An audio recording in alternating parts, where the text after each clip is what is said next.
রূপের দাম তো দিতেই হবে। আজ তোর পালা। Welcome to rjrainboy.net। আমাদের আজকের 118 নম্বর এপিসোডে আপনাদের সকলকে আমন্ত্রণ জানাচ্ছি এবং আশা করি আপনারা সকলেই ভালো আছেন এবং সুস্থ আছেন। আমাদের আজকের এপিসোডে যাওয়ার আগে আমি আপনাদেরকে বলতে চাই, যারা এখন পর্যন্ত আমাদের এই চ্যানেলটাকে সাবস্ক্রাইব করেননি, দয়া করে সাবস্ক্রাইব করে দেবেন এবং বেল আইকনটাকে অবশ্যই প্রেস করবেন, কারণ বেল আইকন যদি আপনি প্রেস না করেন তাহলে আপনি আমাদের চ্যানেলের কোনো নোটিফিকেশন পাবেন না। So please hit the bell icon and stay with us. আমরা ঘটনায় যাওয়ার আগে আপনাদেরকে বলতে চাই, আপনি যদি চান আমাদেরকে ঘটনা পাঠাবেন তাহলে আমাদেরকে ঘটনা পাঠানোর ঠিকানা boy.net@gmail.com, যার স্পেলিং BHOYDOTNET@gmail.com। এছাড়াও আমাদের ফেসবুকে কানেক্টেড থাকতে চাইলে আমাদের ফেসবুকের ঠিকানা www.facebook.com/BHOYDOTNET। কথা না বাড়িয়ে চলে যাব আমরা আমাদের আজকের 118তম এপিসোডের ঘটনায়। চলুন শুনে আসা যাক। আসসালামু আলাইকুম রেইন ভাই এবং ভয়.নেটের সকল শ্রোতা বন্ধুরা, আশা করি সবাই ভালো আছেন। যদি এই ঘটনাটা শোনার পর আপনারা কতটা স্বাভাবিক থাকতে পারেন সেটা নিয়ে আমার যথেষ্ট সন্দেহ আছে। আমি আশরাফুল আলম, পুরান ঢাকার সূত্রাপুর থেকে লিখছি। আমি পেশায় একজন আর্কিটেকচারাল ফটোগ্রাফার, তাই পুরাতন বিল্ডিং, অলিগলি চষে বেড়ানোই আমার কাজ। আজকের এই ঘটনাটি আমি যার কাছ থেকে শুনেছি তাকে ঠিক স্বাভাবিক মানুষ বলা যায় না। শাঁখারী বাজারের এক অন্ধকার গলির মুখে প্রায়ই সে বসে থাকত। স্থানীয়রা তাকে পাগল মঈন বলে ডাকে। কিন্তু একদিন গভীর রাতে এক কাপ চা খাওয়ানোর পর সে আমাকে যে অভিজ্ঞতার কথা শুনিয়েছিল তা শোনার জন্য আমার মনে হয়েছিল পাগলামি হয়তো তার আত্মরক্ষার একটা দেয়াল মাত্র, যা তাকে সেই ভয়াবহ রাতের স্মৃতি থেকে আড়াল করে রেখেছে। ঘটনাটা আমি মঈন ভাইয়ের ভাষাতে হুবহু তুলে ধরছি। বলছেন মঈন ভাই, ওটা না ওটা মেয়ে ছিল না ভাই, ওটা ছিল একটা মায়াবী ফাঁদ। আপনারা যাকে সীমা বলে চেনেন সে হয়তো অন্য কোনো নামে অন্য কোনো জায়গায় পরিচিত। আমি তাকে ডাকতাম রুহি বলে। শাঁখারী বাজারের ওই সরু গলিটার একেবারে শেষ মাথায়, যেখানে সূর্যের আলোটাও ঢুকতে ভয় পায়, সেই 3 তলা স্যাঁতসেঁতে নোনা ধরা বিল্ডিংটায় সে থাকত। বয়স 32-এর কোঠায় হলেও ওকে দেখে মনে হতো সদ্য ফুটা কোনো রক্ত জবা।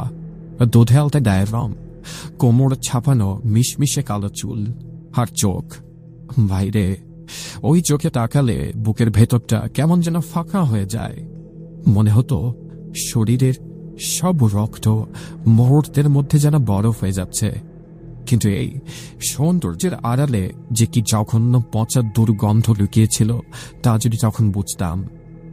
শিবা বা রুহি যাই বলেন, ও সাধারণ কোনো নারী ছিল না। ও ছিল এক অভিশপ্ত সেবা দাসী। ওর ওই যে যৌবন, ওই যে গায়ের চামড়া অস্বাভাবিক জেল্লা, ওই সবই ছিল শক্তিশালী জিনের দেয়া উপহার। আসওয়াদ নামটা উচ্চারণ করলেও আমার জীব যেন আড়ষ্ট হয়ে আসে। ও প্রতি অমাবস্যায় এক ভয়ঙ্কর আচার পালন করত, যা মানুষের কল্পনারও বাহিরে। দিনের আলোতে সে পান সাজিয়ে মানুষকে খাওয়াত, আর রাতের অন্ধকারে সে পানের চুন আর নিজের বুকের রক্ত মিশিয়ে মেঝেতে আঁকত শয়তানি নানান ধরনের চক্র।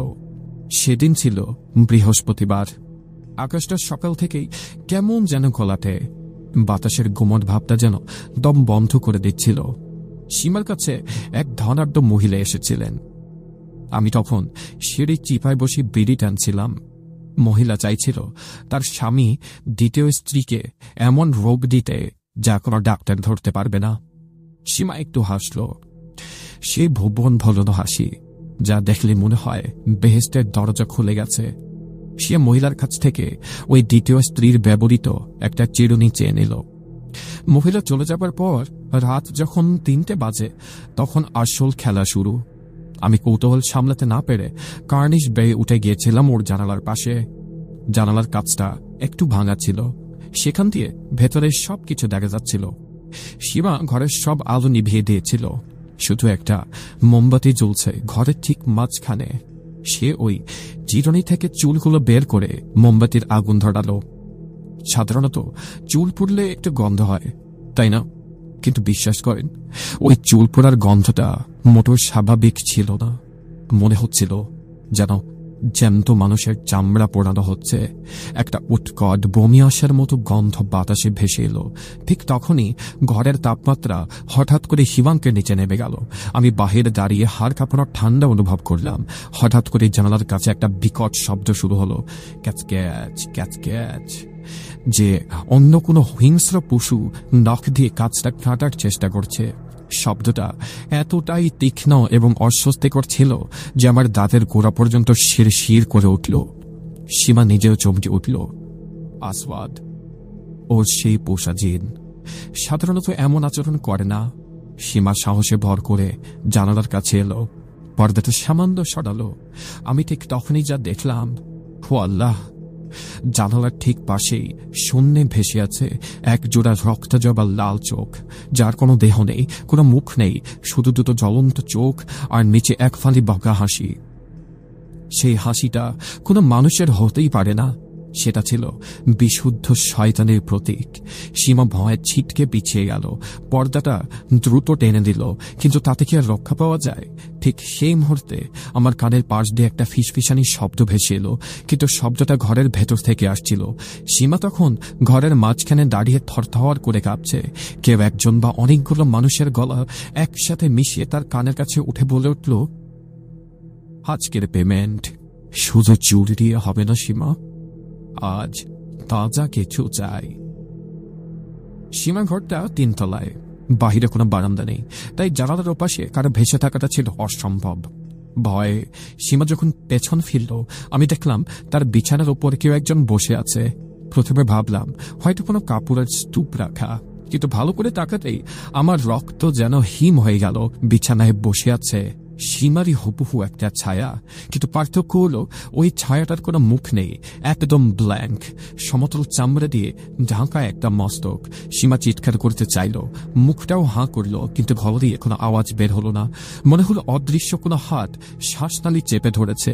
বিছানায় বসে থাকা সেই মুখহীন সীমা আস্তে আস্তে তার দিকে মাথা ঘোরালো, খুব ধীরে এবং যান্ত্রিক ভঙ্গিতে। হঠাৎ করেই, আমি চোখের পলক ফেলার আগেই সেই মুখমণ্ডলের চামড়া মাঝখান দিয়ে ফেটে গেল। কোনো রক্ত বের হলো না, সেই ফাটা অংশ দিয়ে বেরিয়ে এলো বিশাল হা করা গর্ত, যেখান থেকে অনবরত কালো ধোয়া আর কিলবিল করা পোকা বের হতে শুরু করলো। পোকাগুলো বিছানা থেকে মেঝের দিকে ছড়িয়ে পড়ল। সীমা বুঝতে পারল, এতদিন যে রূপের বড়াই করত আসওয়াদ, আজ সেই রূপটিকেই ব্যঙ্গ করছে। এতদিন সে যা পাওত তা আসলে তাকেই তিলে তিলে খাওয়ার জন্য তৈরি হচ্ছিল। বাঁচার জন্য সীমা দরজার দিকে দৌড় দিল। দরজার হাতলটা ধরতেই ক্যাপ করে একটা আর্তনাদ করে উঠল, যদিও কোনো শব্দ বের হলো না। হাতলটা মনে হয় বরফের মতো ঠান্ডা ছিল, আর সেটা তার হাতের তালুর সাথে আধার মতো লেগে গেল। সে হ্যাঁচকা টান দিল, কিন্তু হাতল ছেড়তে পারল না। ঠিক তখনই ঘটল বিভৎস এক ঘটনা। মেঝের টাইলসগুলো নড়তে শুরু করলো, যেন নিচ থেকে কিছু একটা ওগুলোকে ধাক্কা দিচ্ছে। ধপ করে একটা টাইলস যেন সরে গেল, আর সেই গর্ত থেকে উঠে এলো পচা গলিত একটা হাত। হাতটার মাংস খুশে খুশে পড়ছে, হাড়গুলো বেরিয়ে আসছে, আর হাতটা খপ করে ধরে সীমার কোড়ালি খামচে ধরল। সীমা ছটফট করতে লাগলো, নিজেকে ছাড়ানোর আপ্রাণ চেষ্টা করতে লাগলো। আমি জানতাম ওই হাতটা কার। 2 বছর আগে সীমার স্বামী নিখোঁজ হয়েছিল। লোকেরা বলতো সে বিদেশে গেছে, কিন্তু আমি জানতাম সীমা তাকে এই ঘরেই মেরে পুঁতে রেখেছে। কালো জাদুর শক্তি বাড়ানোর জন্য সে তার স্বামীকে বলি দিয়েছিল, আর আজ সেই স্বামী ফিরে এসেছে প্রতিশোধ নিতে, বরং তাকে নরকের গহ্বরে টেনে নিয়ে যেতে। স্বামীর সেই পচাগলা হাতটা তাকে মেঝের নিচে টেনে নিয়ে যেতে চাইছে, আর সীমা প্রাণপণে দরজার হাতল ধরে ঝুলে আছে। তার নখগুলো উল্টে রক্ত বের হতে শুরু করেছে। এখানে একটা কথা না বললেই নয় ভাই, এই বাড়িটার ইতিহাস কিন্তু ভালো না। সীমার আগে এখানে এক মৌলবী সাহেব ভাড়া থাকতেন। একদিন তিনি রাতে তাহাজ্জুদের নামাজ পড়ার সময় জায়নামাজের নিচ থেকে শিশুর কান্নার আওয়াজ পেয়েছিলেন। তিনি ভয় পাননি, কিন্তু পরদিন সকালে তাকে তার ঘরের সিলিং ফ্যানের সাথে ঝুলন্ত অবস্থায় পাওয়া যায়। তার জিভটা কাটা ছিল। লোকে বলে তিনি নাকি এমন কিছু দেখে ফেলেছিলেন বা এমন কোনো সত্য জেনে ফেলেছিলেন যা ওই জগতের কেউ চায়নি সে জানুক। সীমার শরীরে যে আসওয়াদ ভর করেছিল সে আসলে কোনো সাধারণ জিন ছিল না। ওটা ছিল কারিনের থেকে ভয়ঙ্কর কোন এক প্রাচীন সত্তা, যারা মানুষের শরীরকে শুধু পোশাক হিসেবে ব্যবহার করে। ফিরে আসি ঘটনায়। ঘরের মাঝখানে একটা বিশাল আয়না ছিল, পুরাতন আমলের ভারী কাচের ফ্রেমে বাঁধানো। হঠাৎ বিকট শব্দে সেই আয়নাটা ভেঙে চুরমার হয়ে গেল। কাচের টুকরোগুলো সীমার দিকে তীরের মতো ছুটে এলো। সীমা কোনো মতে হাত দিয়ে মুখ ঢেকে ফুলল, কিন্তু আশ্চর্যজনকভাবে কাজগুলো তার গায়ে লাগল না, বরং তার চারপাশে একটা বৃত্ত তৈরি করে মেঝেতে গেঁথে গেল। সীমা মাথা তুলে তাকাতেই দেখল আয়নার ফ্রেমের ভেতর থেকে আসওয়াদ এবার পূর্ণরূপে বেরিয়ে আসছে। লম্বা কালো কঙ্কাল সারা এক দেহ, তার সারা গায়ে সীমার মতো সুন্দর চামড়া তালি দিয়ে লাগানো, যেন অনেকগুলো মানুষের চামড়া সেলাই করে পোশাক বানানো। আসওয়াদ তার দিকে এগিয়ে এলো, সীমার চিবুক ধরে তার সুন্দর গাল দুটোয় হাত বুলিয়ে দিল। তার হাতের স্পর্শে সীমার গালের চামড়া কুচকে যেন কালো হয়ে গেল। আসওয়াদ নিচু হয়ে সীমার কানের কাছে মুখ নিয়ে গেল। তার মুখ দিয়ে লালা ঝরছিল, আর সেই লালা যেখানে পড়ছিল মেঝের কার্পেট যেন পুড়ে যাচ্ছিল। সে ফিসফিস করে বলল, তোর এই সুন্দর চামড়া আমার খুব পছন্দ হয়েছে, এটা আমি নিয়ে যাব। কথাটা শোনার সাথে সাথেই সীমা যেন জ্ঞান হারিয়ে ফেলল। সে অনুভব করল আসওয়াদ তার মুখের উপর নিজের মুখটা নামিয়েছে, যেন তার নিঃশ্বাস শুষে নিচ্ছে। আমি আর দেখতে পারলাম না, ভয়ে আমার হাত পা অবশ হয়ে যাচ্ছিল। আমি চোখ বন্ধ করে ফেললাম, কিন্তু কানে আসছিল এক অদ্ভুত শব্দ, যেটা ভেজা মাংসর ছেঁড়ার মতো শব্দ, আর সাথে সীমার গোঙানি মাঝে মাঝে বাতাসে মিলিয়ে যাচ্ছিল। পরের দিন সকালে যা দেখলাম তা আমি জীবনেও ভুলব না। প্রতিবেশীরা সীমার ঘরের দরজা ভেঙে ভেতরে ঢুকল। আমিও ভিড়ের মধ্যে মিশে গিয়েছিলাম। সীমা মেঝেতে পড়ে আছে, তার শরীরে কোনো আঘাতের চিহ্ন নেই, কোনো রক্ত নেই, কিন্তু তার বিখ্যাত সৌন্দর্য যেন এক রাতেই উবে গেল। তার চামড়া কুচকে ৮০ বছরের বৃদ্ধার মতো হয়ে গেছে। চুলগুলো সব পেকে সাদা, আর চোখ দুটো কোটরের ভেতরে ঢুকে গেছে। মনে হচ্ছিল তার শরীরের সব রক্ত কেউ নিংড়ে বের করে নিয়েছে। কিন্তু সব থেকে ভয়ানক বিষয় ছিল, ঘরের কোনায় যে বিশাল আয়নাটা ছিল, যেটা আমি রাতে ভাঙতে দেখেছিলাম, সেটা একদম অক্ষত, একটুও ফাটল নেই। পুলিশ লাশ নিয়ে যাওয়ার সময় আমি আয়নার দিকে তাকালাম, আমার রক্ত পানি হয়ে গেল। আয়নার ভেতরে সীমার প্রতিবিম্বটা তখনও দাঁড়িয়ে, সে আমার দিকে তাকে মিটমিট করে হাসছে, অথচ মেঝেতে পড়ে থাকা সীমার মুখে কোনো প্রাণ নেই। ওই প্রতিবিম্বের চোখ দুটো ছিল টকটকে লাল, আর গায়ের চামড়া ছিল চকচকে, ঠিক আগের মতো। লোকে বলে সীমা সেই সুন্দর রূপটা জিন আসওয়াদ চুরি করে নিয়ে গেছে, এবং সে এখন নতুন কোনো শিকার খুঁজছে। এখনো মাঝে মাঝে গভীর রাতে ওই গলির মানুষজন শুনতে পায় কোন এক যুবতী মেয়ের কান্নার আওয়াজ, আবার পরক্ষণেই খিলখিল করে হাসির আওয়াজ। ওই হাসিটা কোনো মানুষের নয়, ওটা অন্য কিছুর। তাই আমি আপনাদের সাবধান করছি, যদি কখনো গভীর রাতে অচেনা কোনো নাম্বার থেকে কোনো রূপবতী সুন্দরী কণ্ঠের মেয়ে আপনাকে ফোন করে মিষ্টি সুরে কথা বলে, বা ভিডিও কলে নিজের রূপ দেখিয়ে আপনাকে মুগ্ধ করতে চায়, তবে ভুলেও তার ফাঁদে পা দেবেন না। হতে পারে ফোনের ওপাশ থেকে আসওয়াদ আপনার দিকে তাকিয়ে আছে, আর আপনার চামড়া তার পরবর্তী পোশাক হওয়ার অপেক্ষায়। এখনই আপনার ফোনের স্ক্রিনের দিকে তাকিয়ে দেখুন তো, আপনার নিজের ছায়াটা কি স্বাভাবিক, নাকি আপনার পেছনে অন্য কেউ দাঁড়িয়ে আছে? এই বলে মহিন ভাই তার ঘটনা শেষ করেন। তিনি উঠে দাঁড়ালেন এবং কোনো বিদায় না জানিয়ে অন্ধকারের মধ্যে মিটে গেলেন। আমি কিছুক্ষণ স্তব্ধ হয়ে বসে রইলাম। আমার মনে হলো চায়ের কাপটা ধরার মতো শক্তি আমার নেই। ধন্যবাদ রেন ভাই, ধন্যবাদ ভয়.net। আমি আশরাফুল আলম, আজ এখানেই বিদায় নিচ্ছি। আসসালামু আলাইকুম। ওয়ালাইকুম আসসালাম আশরাফুল আলম, আপনাকে অসংখ্য ধন্যবাদ আপনার ঘটনার জন্য। বাট এই ঘটনা নিয়ে আমার আসলে কয়েকটা প্রশ্ন আছে। লাইক, এটা পুরান ঢাকার একটা ঘটনা, আপনি প্লেসের নামটা মেনশন করে দিয়েছেন, লোকেশনটা আমি একবার দেখে নেই, সূত্রাপুর, এবং যেটা লেখা ছিল শাখারি বাজার। হ্যাঁ, শাখারি বাজার। তো এই জায়গায় যদি এই ঘটনাটা ভেরিফিকেশনের জন্য যাওয়া হয়, তাহলে কি সেটা পাওয়া যাবে কিনা আমি ঠিক জানি না। বা মঈন পাগলা, আমার সত্যি কথা বলতে আমার পুরান ঢাকায় কয়েকজন বন্ধু বান্ধব আছে, তো আমি তাদেরকে এই বিষয়ে জিজ্ঞেস করাতে তারা আমাকে বলেছিল যে এমন কেউ আসলে ওনারা তো খুঁজে পাননি, আপনি আসলে ছদ্মনাম ইউজ করেছেন কিনা আমি সেটাও জানি না। তবে আমি আপনাকে বলবো যে প্রপার কোঅর্ডিনেটস আপনার কাছে যদি থাকে then please send it to me. আমি লিসনারদেরকে জানাতে চাই যে it's real story or not. তো আমি মানুষকে সাধারণত বিশ্বাস করতে পছন্দ করি, দ্যাটস ওয়াই আমি স্টোরিটা আপনাদের সাথে শেয়ার করলাম। কেমন লাগলো জানি না, যদি ভালো লাগে তাহলে অবশ্যই লাইক করবেন, কমেন্ট করবেন, শেয়ার করবেন। আর যদি ভালো না লাগে তাহলে আমাকে বলতে পারেন যে আমি কিভাবে আপনাদের জন্য কোয়ালিটিফুল কন্টেন্ট আনতে পারি। বা এছাড়া আপনি চাইলেও আমাকে ঘটনা পাঠাতে পারেন, বিকজ আমাদের ঘটনা পাঠানোর ঠিকানা bhoy.net@gmail.com, যার স্পেলিং BHOYDOTNET@gmail.com। আমাদের ফেসবুকের ঠিকানা www.facebook.com/BHOYDOTNET।